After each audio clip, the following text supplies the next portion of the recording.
Passo número 2 em direção à riqueza. Fé e confiança. Fé dirigida torna todo pensamento palpitante de poder. Você pode erguer-se a alturas ilimitadas, impelido pela força ascendente de sua poderosa e nova autoconfiança. A fé é o químico-chefe da mente. Quando a fé se une ao pensamento, o subconsciente apanha imediatamente a vibração, traduzindo-a em seu equivalente espiritual e transmitindo-a à inteligência infinita, como no caso da oração. As emoções da fé, do amor e do sexo são as mais poderosas de todas as principais emoções positivas. Quando as três se unem, têm o efeito de colorir o pensamento de tal maneira que ele alcança instantaneamente o subconsciente, onde se transforma em seu equivalente espiritual, a única forma que induz uma reação da inteligência infinita.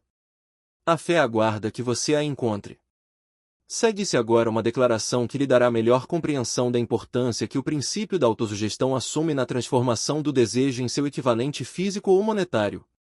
Como se sabe, a fé é um estado de espírito que pode ser induzido, ou criado, por afirmações ou instruções repetidas ao subconsciente, através do princípio da autossugestão.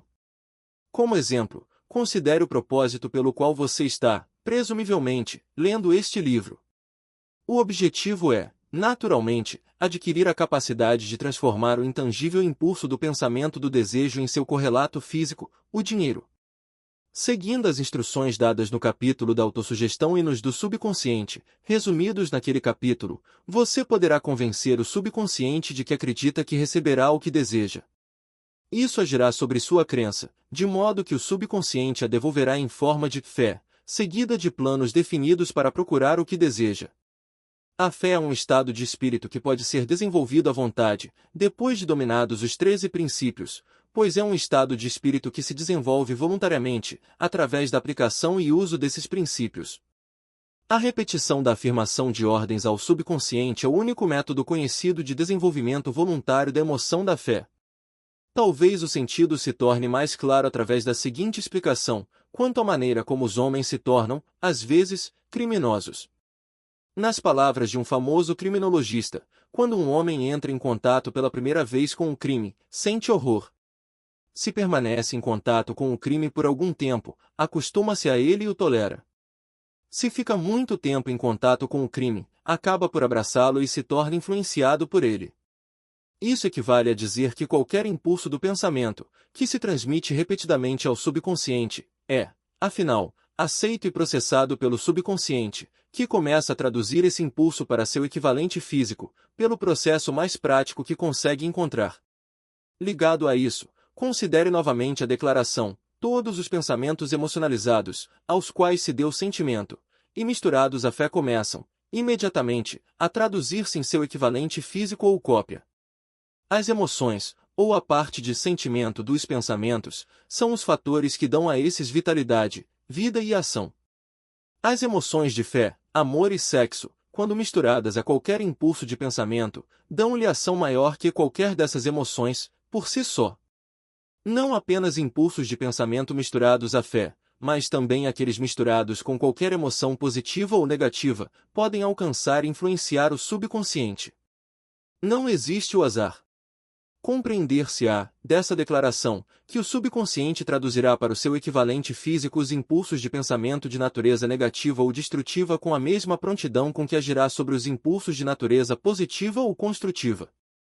Isso explica o estranho fenômeno que milhões de pessoas experimentam e ao qual se referem como má sorte ou azar. Há milhões de pessoas que se creem condenadas à pobreza ou ao fracasso por alguma força estranha, sobre a qual acreditam não ter controle. São os criadores de sua própria má sorte, por causa dessa crença negativa que, apanhada pelo subconsciente, é traduzida para seu equivalente físico. Eis um lugar apropriado para sugerir, novamente, que você pode beneficiar-se transmitindo ao subconsciente qualquer desejo que quiser ver traduzido em seu equivalente físico ou monetário, num estado de expectativa ou de crença de que a transmutação terá lugar. Sua crença ou fé é o elemento que determina a ação do subconsciente. Nada pode impedi-lo de enganar o subconsciente ao dar-lhe instruções, através da autossugestão, como eu enganei o subconsciente de meu filho. Para tornar o engano mais real, haja como se já estivesse de posse da coisa material que está exigindo ao dirigir-se ao subconsciente.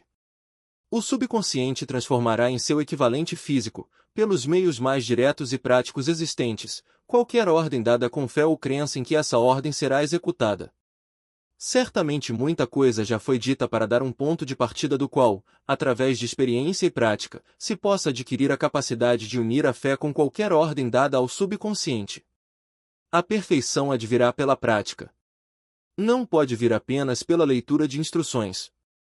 É essencial que você estimule as emoções positivas como forças dominantes da mente, desanimando e eliminando as emoções negativas.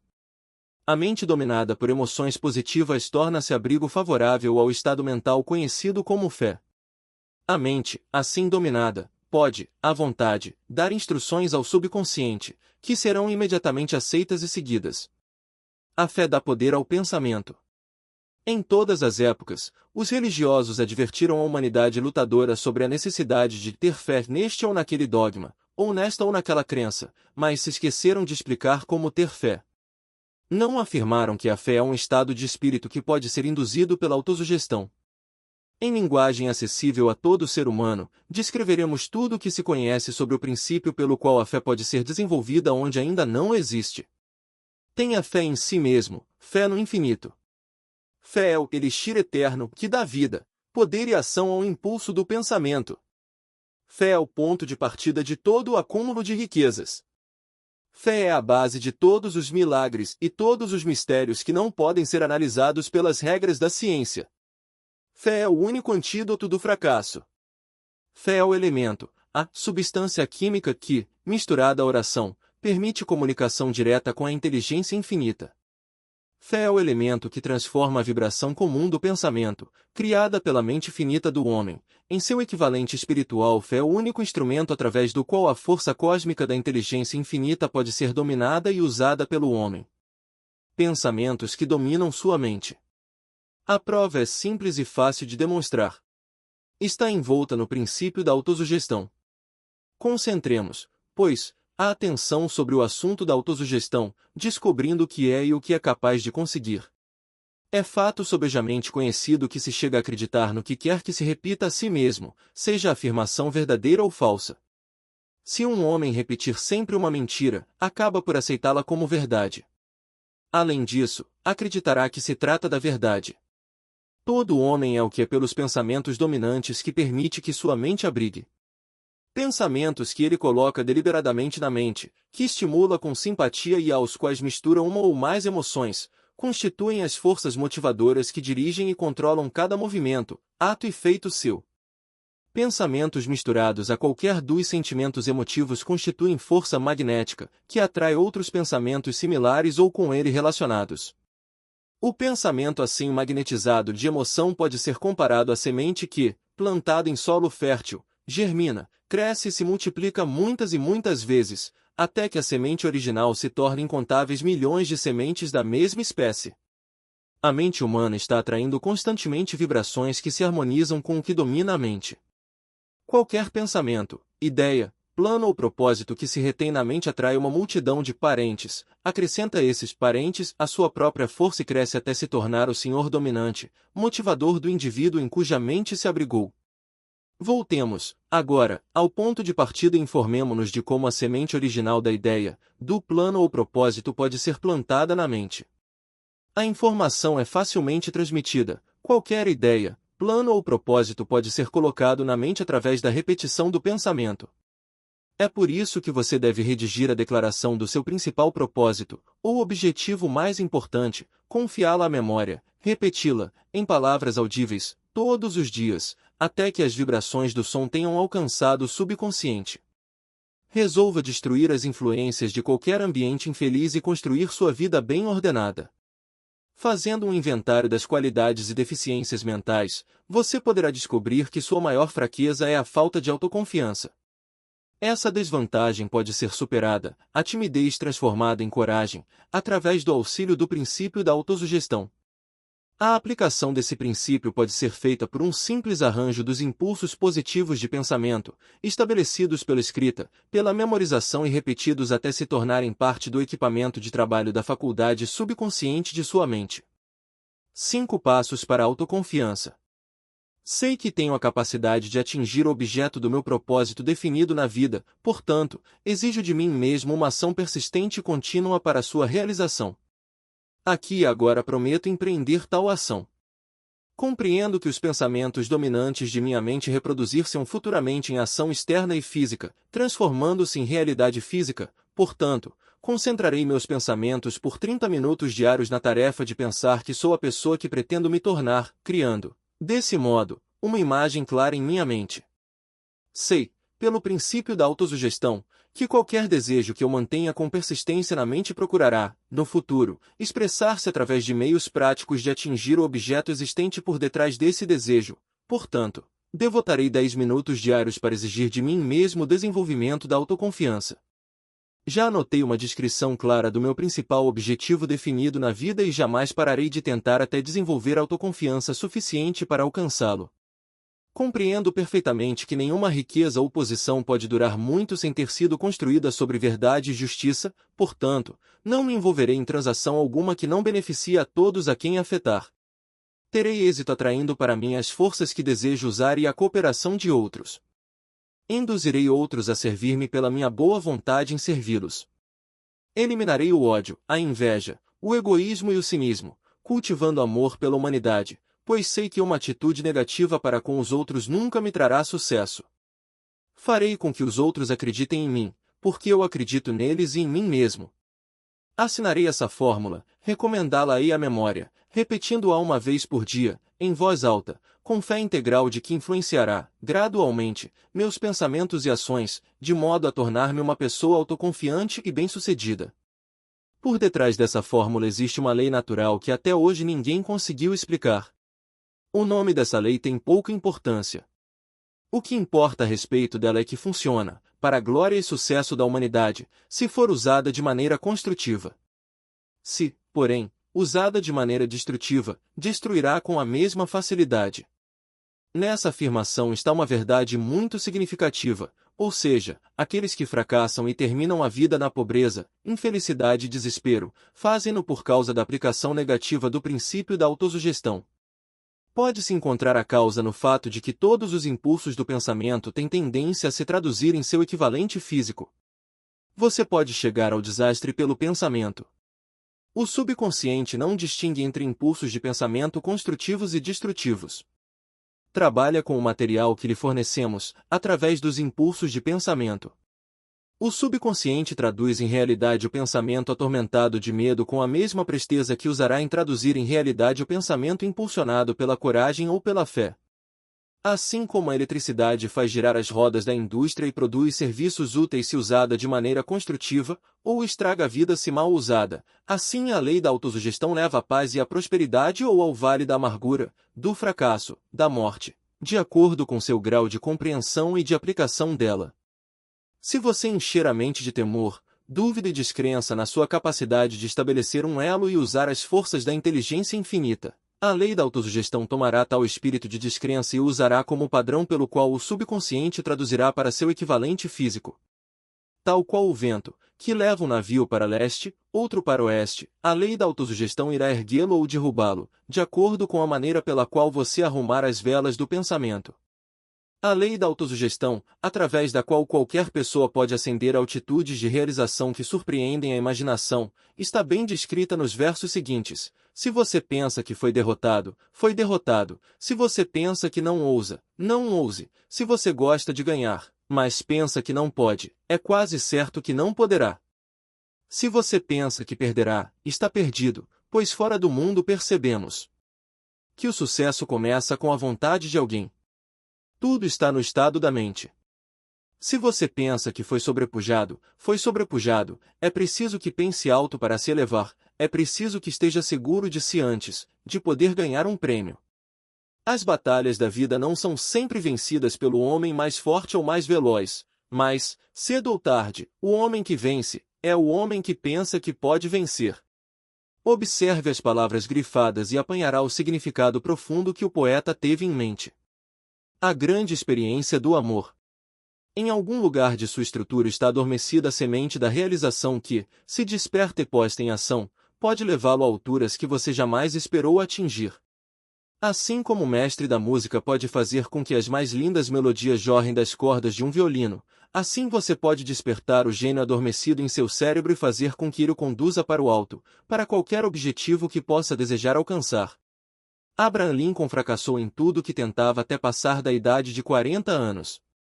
Era um senhor João ninguém, de não importa o que, até que uma grande experiência lhe chegou à vida, despertou o gênio adormecido em seu coração e cérebro e deu ao mundo um de seus homens realmente grandes. Essa experiência se misturou às emoções da tristeza e do amor. Veio-lhe através de Ruth Led, a única mulher que amou de verdade. É fato conhecido que a emoção do amor está muito próxima ao estado de espírito conhecido como fé, pela razão de que o amor chega quase a traduzir os impulsos de pensamento em seu equivalente espiritual. Durante seu trabalho de pesquisa, o autor descobriu, da análise do trabalho e das realizações de centenas de homens de destacado valor, que houve influência do amor de uma mulher por trás de quase todos eles. Se quiser a prova do poder da fé, estude as realizações de homens e mulheres que a empregaram. Encabeçando a lista está o Nazareno. A base do cristianismo é a fé, embora muitos tenham pervertido ou interpretado erradamente o significado dessa grande força.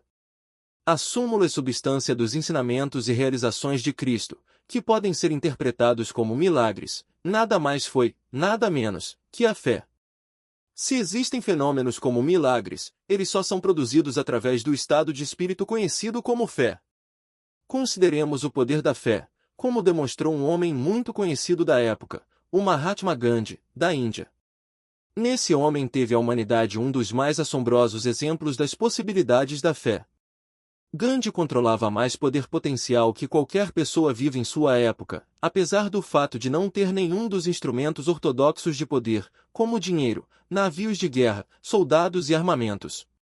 Gandhi não tinha dinheiro, nem lar, nem um terno para vestir, mas teve poder. Como conseguiu esse poder? Criou-o a partir da compreensão que tinha do princípio da fé e de sua capacidade de transplantar essa fé para as mentes de 200 milhões de pessoas. Gandhi conseguiu o assombroso feito de influenciar 200 milhões de mentes para que se unissem e se movessem em uníssono, como uma única mente. Que outra força na Terra, exceto a fé, poderia conseguir tanto? Você dá antes de ganhar. Por causa da necessidade de fé e cooperação ao operar negócios e na indústria, será tanto interessante como útil analisar um acontecimento que fornece uma compreensão excelente do método pelo qual industriais e homens de negócios acumulam grandes fortunas, dando antes de tentar ganhar. O acontecimento escolhido para essa ilustração volta para o ano de 1900, quando se formava a United States Steel Corporation. Ao ler a história, guarde estes fatos fundamentais e entenderá como ideias se converteram em vastas fortunas. Se você é um dos que muitas vezes se perguntaram como foram acumuladas grandes fortunas, a história da criação da United States Steel Corporation será esclarecedora. Se tiver alguma dúvida de que os homens podem pensar em enriquecer, essa história servirá para dissipar a dúvida, pois você poderá ver claramente, na história da United States Steel, a aplicação da maior parte dos princípios descritos neste livro. A surpreendente descrição do poder de uma ideia foi dramaticamente contada por John Lowell, no New York World Telegram, por cuja cortesia é aqui reproduzida, um belo discurso após o jantar por $1 bilhão.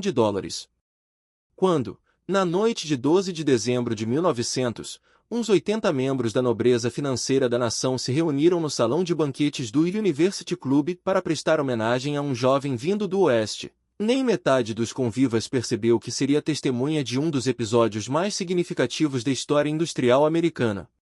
J. Edward Simons e Charles Stuart Smith, com os corações cheios de gratidão pela generosa hospitalidade que lhes fora proporcionada por Charles M. Schwab no decurso de recente visita a Pittsburgh, tinham organizado o jantar para apresentar o Homem do Aço, de 38 anos, à Sociedade Banqueira do Leste. O que não esperavam era que ele tumultuasse a reunião. Avisaram-no, em verdade, que os corações, dentro das camisas engomadas, não seriam muito receptivos à oratória. Além disso, se não quisesse aborrecer os Stillmans e a Rimas e Vanderbiltos, seria melhor limitar-se a 15 ou 20 minutos de generalidades corteses e parar por ali mesmo. Mesmo John Pierre Morgan, sentado à direita de Schwab, conforme exigia sua imperial dignidade, só pretendia honrar, com sua presença, a mesa de banquete por pouco tempo. E quanto à imprensa e ao público, o acontecimento todo era de tão pouca monta que nenhuma menção se fez nos jornais no dia seguinte. Os anfitriões e convidados ilustres banquetearam-se com 7 ou 8 iguarias costumeiras. Houve pouca conversa, e a que houve era discreta. Poucos banqueiros e corretores conheciam Shivab, cuja carreira fluíra às margens do Monongahela, e ninguém o conhecia bem. Mas antes que a noite se escoasse, todos, e com ele Morgan, o senhor do dinheiro, foram arrebatados, e um bebê de 2 bilhões, a United States Steel Corporation, foi concebida. Talvez seja infelicidade, para a história, que não se tenha gravado o discurso de Charles Shivab no jantar. É provável, contudo, que se tratasse de um discurso rústico, meio sem gramática, pois as belezas da língua nunca preocuparam Shivab, cheio de epigramas e intercalado de espírito. Mas, a parte disso, teve força e efeito galvânicos sobre o capital avaliado em 5 bilhões, representado pelos convivas. Depois que terminou e a reunião ainda estava sob seu fascínio, embora Shivab tivesse falado durante 90 minutos, Morgan levou o orador a uma janela retirada, onde, balançando as pernas que pendiam dos assentos altos e desconfortáveis, ficaram conversando por mais 1 hora. A magia da personalidade de Shivab fora solta a todo vapor, mas, o que era mais importante e duradouro, foi o programa, imponente e bem delineado, que esboçara para o engrandecimento do aço. Muitos outros tinham tentado interessar Morgan em formar um truste do aço, nos padrões dos trustes de biscoitos, arame, açúcar, borracha, uísque, óleo ou goma de mascar. John W. Gates, o jogador, recomendaram, mas Morgan não confiava nele. Os irmãos Moore, Bill e Jim, corretores de Chicago, que juntaram um truste de fósforos a uma corporação de bolachas, recomendaram-no e fracassaram. Albert H. Guelry, o advogado rural bonachão, quis fomentá-lo, mas não era bastante grande para impressionar. Enquanto a eloquência de Shivab não elevou J.P. Morgan aos píncaros de onde pôde visualizar os resultados sólidos da empresa financeira mais corajosa jamais concebida, o projeto foi encarado como o sonho delirante de doidos por dinheiro fácil. O magnetismo financeiro que começou, há uma geração, a atrair milhares de companhias pequenas e, às vezes, mal dirigidas para combinações grandes e capazes de esmagar concorrências, tornou-se operacional no mundo do aço através das maquinações desse jovem pirata dos negócios, John W. Gates. Gates já tinha formado a American Steel and Wire Company a partir de uma cadeia de pequenas empresas e, juntamente com Morgan, tinha criado a Federal Steel Company. Entretanto, ao lado do gigantesco truste vertical de Andrew Carnegie, pertencente e operado por 53 sócios, as outras combinações eram ninharia. Podiam associar-se à vontade, mas o grupo todo não chegava aos pés da organização Carnegie, e Morgan sabia disso. O excêntrico velho escocês também o sabia. Das magníficas alturas do castelo de Skibo, observava, a princípio achando divertido, depois com ressentimento, as tentativas das companhias menores de Morgan atrapalharem seus negócios. Quando as tentativas se tornaram ousadas demais, o gênio de Carnegie manifestou-se pela raiva e vingança. Resolveu duplicar todas as fábricas que seus rivais possuíam. Até então, não estivera interessado em arames, canos, argolas ou folhas. Ao contrário, contentava-se em vender a essas companhias o aço bruto de que precisavam e em deixar que o moldassem da forma que quisessem. Agora, tendo Shivab como seu tenente principal e capaz, planejava encostar os inimigos à parede. Foi assim que, no discurso de Charles M. Shivab, Morgan viu a resposta ao problema da concorrência. Um truste sem Carnegie seria um pudim de ameixas, como disse um escritor, sem as ameixas. O discurso de Shivab, na noite de 12 de dezembro de 1900, trazia em si a sugestão, embora não a promessa, de que a imensa empresa Carnegie seria trazida para debaixo da asa de Morgan. Falou no futuro do mundo para o aço, da reorganização para eficiência, da especialização, da união de fábricas fracassadas e concentração do esforço nas propriedades florescentes, das economias no tráfico de minério, economias nos departamentos superiores e administrativos, da conquista de mercados estrangeiros. Mais ainda, disse aos piratas entre eles onde se achavam os erros de sua habitual pirataria. O propósito deles, sugeriu ele, fora criar monopólios, elevar preços e dos privilégios extrair gordos dividendos. Shivab condenou o sistema com sua maneira mais veemente. A falta de visão de tal política, disse ele aos ouvintes, estava no fato de que restringia o mercado numa época em que tudo gritava por expansão. Baixando o custo do aço, argumentava ele, criar-se-ia um mercado em constante expansão, encontrar-se-iam mais utilidades para o aço, e boa parte do comércio mundial poderia ser conquistada. Na realidade, embora não o soubesse, Shivab era o apóstolo da moderna produção em massa. Assim terminou o jantar no University Club. Morgan foi para casa para pensar sobre as róseas predições de Shivab. Esse voltou a Pittsburgh para dirigir o comércio de aço de V. e Andhra Carnegie, enquanto Gary e os outros voltavam para seus teletipos, para divertir-se, antecipando o passo seguinte. Não tardou muito. Morgan levou mais ou menos uma semana para digerir a iguaria de razões que Shivab colocará diante dele. Ao assegurar-se de que não causaria nenhuma indigestão financeira, mandou buscar Shivab, e achou-o um tanto reservado. Carnegie, disse Shivab, não iria gostar de saber que seu presidente da companhia, de confiança, flertara com o imperador da Wall Street, a rua sobre a qual Carnegie resolvera nunca se aventurar. John W. Gates sugeriu então, como intermediário, que se acontecesse de Shivab estar no Hotel Bellevue, em Filadélfia, poderia acontecer de também lá estar J.P. Morgan. Quando Shivab chegou, entretanto, Morgan estava inconvenientemente doente em sua casa de Nova York. Diante do convite premente de Morgan, Shivab foi para Nova York, apresentando-se à porta da biblioteca do financista. Certos historiadores de economia professaram a crença de que, do começo ao fim do drama, o palco fora montado por Andrew Carnegie, o jantar para Shivab e o rei do dinheiro teriam sido planejados pelo astuto escocês. A verdade é, porém, o oposto. Quando Shivab foi chamado para consumar o negócio, não sabia sequer se o pequeno patrão, como o chamavam Andrew, iria ao menos ouvir a oferta de vender, especialmente a um grupo de homens que Andrew encarava como pouco dotados de santidade. Mas Shivab levou consigo, para a conferência, escritos de próprio punho, 6 páginas de números perfeitamente nítidos, que representavam em sua mente o valor físico e a capacidade de ganho de cada uma das companhias que considerava como estrela essencial no novo firmamento do metal. 4 homens ponderaram os números toda a noite. O principal, é claro, era Morgan, firme em sua crença no direito divino do dinheiro. Com ele estava seu aristocrático sócio, Robert Bacon, homem culto e cavalheiro. O terceiro era John W. Gates, que Morgan desprezava como sendo jogador e apenas usava como instrumento. O quarto era Shivab, que conhecia mais sobre os processos de fabricar e vender aço do que qualquer grupo de homens vivos na época. Nessa conferência não se discutiram seus números. Se dissesse que tal companhia valia tanto, então era este seu valor e não mais. Insistia, também, em incluir na sociedade apenas as empresas que designava. Concebera uma corporação em que não haveria duplicação, nem mesmo para satisfazer a ambição de amigos que queriam descarregar suas companhias nos ombros largos de Morgan. Quando amanheceu, Morgan levantou-se e endireitou as costas. Restou apenas uma pergunta. Acha que poderá persuadir Andrew Carnegie a vender? Indagou.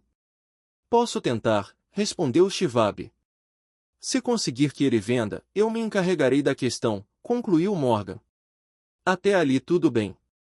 Mas será que Carnegie iria vender? Quanto iria pedir? Shivab pensou em 320 milhões de dólares. Como exigiria o pagamento? Em forma de ações comuns ou preferenciais? De bônus? Em dinheiro? Ninguém poderia levantar sequer 1/3 de $1 bilhão em dinheiro. Houve uma partida de golfe em janeiro, nos campos gelados de St. Andrews, em Westchester, com Andrew todo enrolado em suéteres, e Charlie conversando animadamente, como de costume, para estimulá-lo. Mas não se pronunciou uma palavra sobre negócios enquanto os dois não se sentaram no calor agradável da casa de Carnegie, próxima dali. Então, com a mesma persuasão que hipnotizara 80 milionários no University Club, Shivab despejou as brilhantes promessas de aposentadoria com todo o conforto, de milhões inenarráveis, para satisfazer os caprichos sociais do ancião. Carnegie capitulou, escreveu um número num pedaço de papel, estendeu-o a Shivab e disse, está bem, venderemos por esta quantia. O número era, aproximadamente, 400 milhões de dólares, composto dos 320 milhões de dólares mencionados por Schwab como número básico e somando-se-lhe 80 milhões de dólares, que representavam o valor do capital aumentado nos 2 anos anteriores. Mais tarde, no convés de um transatlântico, o escocês disse, tristemente, a Morgan, quisera ter-lhe pedido 100 milhões de dólares a mais. Se os tivesse pedido, teria recebido, assegurou-lhe Morgan alegremente. Houve alvoroço, é claro. Um correspondente britânico telegrafou que o mundo do aço estrangeiro estava chocado pela gigantesca sociedade. O presidente Adley, de Yale, declarou que, a não ser que os trustes fossem regulamentados, o país poderia esperar um imperador em Washington, nos próximos 25 anos. Mas que N, o hábil manipulador de ações, começou a trabalhar, empurrando as novas ações para o público com tal vigor que todo o excesso, calculado por alguns em quase 600 milhões de dólares, foi absorvido num relance. Assim Carnegie teve os seus milhões, a corporação de Morgan teve 62 milhões de dólares por seu trabalho e os rapazes, de Gates a Gelry, tiveram seus milhões. Schwab, de 38 anos, teve sua recompensa, foi feito presidente da nova companhia, ficando no poder até 1930. As riquezas começam dentro do homem. A história dramática do grande negócio, que você acabou de ler, é um exemplo perfeito do método pelo qual o desejo pode ser transformado em seu equivalente físico. Essa organização gigantesca fora criada na mente de um só homem. O plano, pelo qual as fábricas de aço davam estabilidade financeira à organização, fora criado na mente do mesmo homem. Sua fé, seu desejo, sua imaginação e sua persistência foram os verdadeiros ingredientes que entraram na United States Steel. As fábricas de aço e o equipamento mecânico adquiridos pela companhia, depois de assegurada sua existência legal, foram incidentais. Mas uma análise cuidadosa revelar o fato de que o valor estimativo das propriedades adquiridas pela companhia aumentou em aproximadamente 600 milhões de dólares, pela simples transação que as uniu sob uma única direção. Em outras palavras, a ideia de Charles M. Schwab, mais a fé com que a transmitiu à mente de J. P. Morgan e a dos outros, foi negociada por um lucro de, aproximadamente, 600 milhões de dólares. Não é uma soma insignificante por uma única ideia. A United States Steel Corporation prosperou e se tornou uma das mais ricas e poderosas companhias da América, empregando milhares de pessoas, desenvolvendo novos usos para o aço, abrindo novos mercados, e provando, assim, que os 600 milhões de dólares em lucros que a ideia de Schwab produziu foram merecidos. A riqueza começa em forma de pensamento. A quantidade só é limitada pela pessoa em cuja mente o pensamento é posto em movimento. A fé remove as limitações. Lembre-se disso quando você estiver pronto a negociar com a vida pelo preço que você exigir, por ter passado por aqui. Pontos a fixar: a fé é indispensável para o sucesso. Ela é induzida e fortalecida pelas instruções dadas ao subconsciente. Eis 5 passos para a autoconfiança, todos eles facilmente ao seu real alcance. Você sabe agora como se atirar ao desastre, pelo pensamento, ou como obter vitória e felicidade, como resultado das mesmas circunstâncias. Homens como Lincoln e Gandhi mostram-nos como pensamentos podem ter magnetismo, o que atrai pensamentos correlatos e faz com que milhares de mentes trabalhem como uma só. É essencial dar, antes de ganhar. Homens ricos tiveram de aprender isso antes de um negócio ilegal se transformar em negócio que trabalha com e para o público, sem deixar de ser lucrativo. Tanto a pobreza como a riqueza são produtos da fé.